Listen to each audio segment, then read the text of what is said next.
আজান ও নামাজের সময় যেন কোনো বাদ্যযন্ত্র বা মাইকের ব্যবহার নিয়ন্ত্রণ রাখা মাইক সেই সময় বন্ধই রাখতে হবে। বাংলাদেশে এই পর্যন্ত আমরা যা পেয়েছি টোটাল পূজা মণ্ডপ হবে 32,666টা, আর ঢাকা দক্ষিণ সিটি কর্পোরেশনে হবে 157টা, আর ঢাকা উত্তর সিটি কর্পোরেশন হবে 88টা।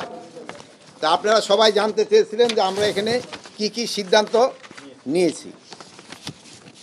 এখানে 1 নম্বর ছিল পূজা নির্মাণকালে নিরাপত্তা।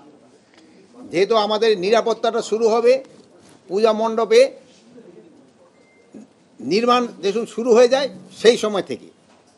তারপরে আমরা ডিসকাস করছি পূজা মণ্ডপগুলোতে সার্বক্ষণিক নিরাপত্তা নিশ্চিত কিভাবে করা যায় এটা।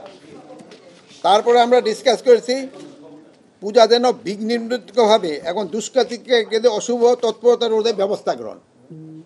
তারপরে আমরা কেছি দুর্ঘটনা রোধে ব্যবস্থা গ্রহণ ও উদ্ধার কার্যক্রম গ্রহণ।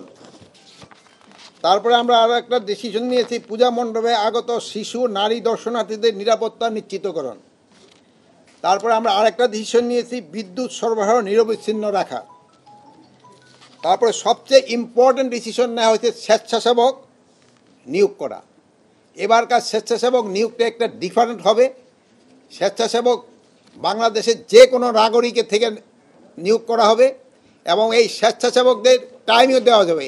যে ধরেন যে স্বেচ্ছাসেবক রাত 1টা থেকে রাত 3টা পর্যন্ত, স্বেচ্ছাসেবক রাত 3টা থেকে রাত 5টা পর্যন্ত, এবং এই স্বেচ্ছাসেবকদের সংখ্যা কমের পক্ষে রাত্রে 3 জন, দিনে 2 জন, এটা করতে হবে।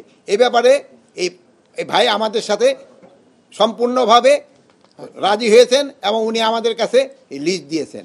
যদি স্বেচ্ছাসেবক ঠিক মতো পারফর্ম না করে তবে আমরা কিন্তু এই ভাইকেই ধরব, এটার জন্য উনিই দায়ী।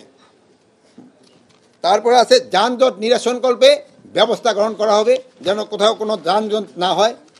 কিছু কিছু রাস্তাঘাটও যেন পূজা মণ্ডপে যেন দর্শনার্থীরা ভালোভাবে যেতে পারে, এই জন্য রাস্তাঘাটও কিছুকার সংস্কার করা দরকার হবে, ওইগুলিরও ব্যবস্থা গ্রহণ করা হবে।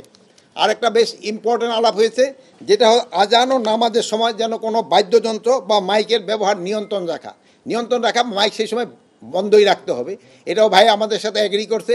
আজানের কমের পক্ষে 5 মিনিট আগেই এই ধরনের কার্যকলাপ বন্ধ রাখতে হবে এবং নামাজ শেষ হওয়া পর্যন্ত এই ধরনের কার্যকলাপ বন্ধ রাখতে হবে। আর ভাই আমার সাথে আরও এগ্রি করছে এরা সবাই যে অনেক সময় দেখা যায় যে একটা বাদ্যযন্ত্র রেখে দিল, আজান হইতেছে, হয়তো ওই যান্ত্রিক গ্রহণে নাই বা অন্যজনে এসে একটা শুরু করে দিল, ওই ক্ষেত্রে ভাই আমাদের ক্ষেত্রে এরা সবাই আমাদেরকে এনশিওর করছে যে কোনো রকমের যেন এরকম কেউ করতে না পারে তার ব্যবস্থা গ্রহণ করবে।